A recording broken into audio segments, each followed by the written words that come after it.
If people aren't buying, there's something wrong somewhere in the sales process, and I might have the fix for it. I've sold to people through door-to-door, ads, copy, and whatever else you could think of. I've gotten a sale through it. In the day and age that we're in today, no one likes to be sold to, everyone likes to buy. And whenever we see someone trying to sell us on something, it instantly closes our brains off. So essentially, I figured out how to sell without selling.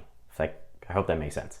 And I found this out through my one business, Blueshine, which is essentially an in-person service-based business. Whenever someone sees or meets a new person or company and instantly they see that their objective is to get you to spend money, their instinct is to just scroll, close the door, hang up, or just leave the situation. And if people are doing that to you, it's not completely your fault. It's just how people are wired. We're hardwired to act like this. Whenever someone wants to influence our actions or make us do something else, we don't want to do it. We want to do the complete opposite. Like if someone was asking you or trying to get you to do something that you don't want to do at all, you're just going to shut them down, and then you're going to start coming up with excuses or smoke screens and essentially objections for why you don't want to do it. So the problem first starts when you show your offer. So the way to get over this and the way to instead introduce your offer is by first completely disarming them and completely lowering their guard. For my business Blueshine, when I first figured this out, it was when I was knocking doors.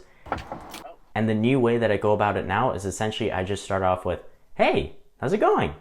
And I just come off as casual as possible. I'm not wearing any branded things related to my business.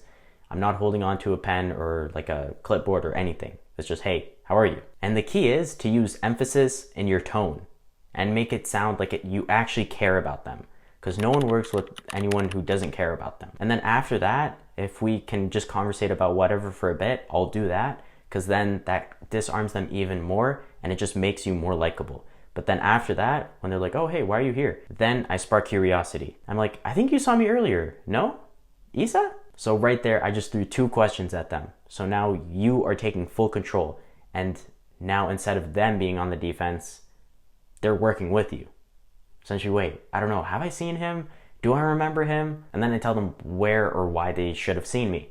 Like, "Hey, I was just over at these 2 people's home. I was helping them with X." So by now their guard is down, or at least lowered. They are reacting to me instead of me reacting to them. I'm in control at this point. And if you don't have control over the situation, there's almost 0 chance of you getting the money from them. And the best way to gain control, whether it's door to door or now copy or ads or whatever, the main thing is you want to spark confusion. Kind of like what I do with the intro of my pitch. Like, "I think you saw me a bit earlier?" Another thing I do is I try and go off the script or pause the script a lot as well. This is at least for in person, because I think I'm fairly funny. So whenever I pause, I kind of just throw in some jokes, or I kind of just lighten up the mood with that. Because if someone's laughing or having a good time, they're a lot less likely to have their guard up. And usually at this point, they start to see the real you, and they start to actually like you. And a big reason of why people buy is because of you, or the face of the sale. So with making them like you, a lot of it comes down to your humor,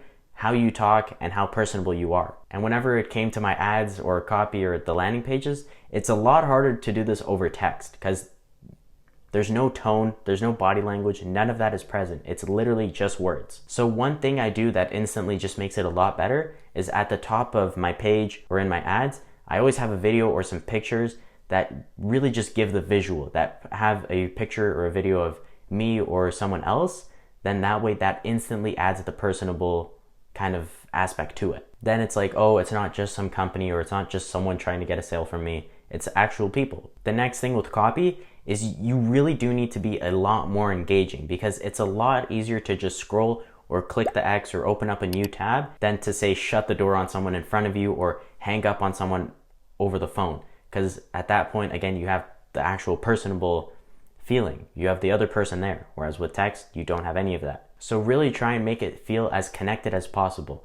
Again, the videos are an amazing way to do it. With the writing, one thing I do is sometimes I add random capitals in like the middle of a sentence, like when I want to emphasize a word, or I just bolden the text, or I put a underline, or sometimes I even put those like little lines like after a sentence, because then that guides the viewer down the words or down the sentence, and that keeps them engaged and that keeps them reading. And another main thing with writing is whenever I do write, I write the same way that I would normally talk. So don't worry too much about the grammar either. Just focus on making it personable, sparking curiosity, and making sure that the text and all of the copy, the main goal should be to lead them downwards until either the buy button or the call to action. So that's the first half, getting their attention and taking control over the sale. And then the second half is getting them to buy. And that's the key word, buy. Because back to what we were saying in the beginning, no one likes to be sold to. Everyone likes to buy based on their own accord. And Alex Hormozi, he says this especially well. Essentially, make an offer so good that people feel stupid saying no to. For my business, Blueshine, the easiest thing that we did is just throw in freebies. And with the freebies, it's always something that isn't too hard to fulfill on, but that will still make a fairly big difference to the customer. A general rule of thumb with offers is that you don't need to make them cheap. What it means is that you really lay out the benefits and you explain it clearly to the customer. Plus, one thing we do is add a guarantee.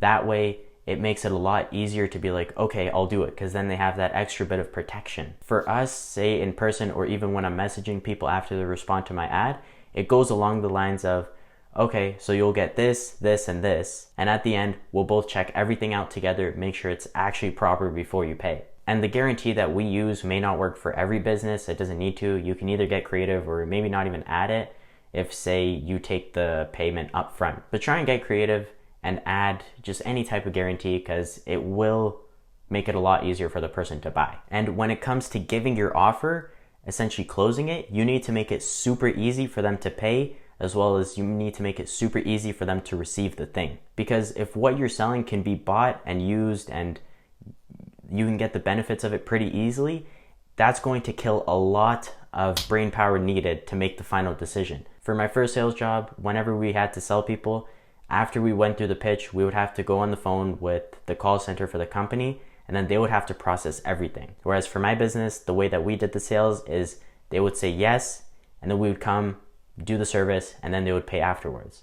Which one do you think is an easier buy? Another thing that you can do to make the sale a lot easier is the close. So essentially what you say to the person before they buy, or what you have written around the call to action or the buy button before they buy. For me in my business, we keep it super, super simple. What we say is, if that sounds fair and you want to get it done, all we really need is your address.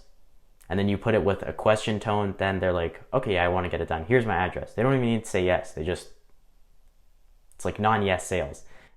But you could replace it with, say, the card number or the email or whatever makes the most sense. But just have something super simple where it's like, if you want this, this is all we need from you. Another thing is with pricing, whenever we're talking, I don't say dollars. I either just say the number or I say bucks or like doubloons or whatever. Because whenever you say dollars, it makes the other person think about their bank account. And it really makes them think about their finances. Whereas if it's like, yeah, it's $210 for everything, they just think about money in general. They're like, oh, $210, it's not that bad. Let's do it. But also be very clear with the pricing. One thing I stopped doing is being like, oh, we're doing this discount, etc., blah, blah, blah. Because people could see right through that. They know you're not running a freaking like summer special, or they know you're not taking off like X fee. They know that you just upped the price and then took that off. So just be super blunt and super upfront as well. All in all, if you want to make more sales, or you even want to get your first few sales, the first thing you need to do is figure out how you can gain control over the situation, how you can spark curiosity, throw some humor into either your pitch or your text, how you can be personable, and how you can essentially get them to like you more and trust you more as well. Second is give them a good offer, one where you both gain. They gain through what they get and what you're offering, and you gain through the money. And lastly is make it super easy for them to buy. Just give them the close and let them say yes. So look at your offer, see what you can implement, because this is how we added an extra 20 grand in sales this year compared to last year, while working less as well, which is kind of funny. So if you need any more help with this, either join our Discord or hop on a call with me. I'm always happy to help, be it with starting your business, getting your first few sales, or even scaling. Also, go ahead and check out the newsletter. There's always so many gems in written form. And yeah, with everything being said, thank you so much for watching the video. Like, subscribe, enjoy the rest of your day. Have a good one. Bye-bye.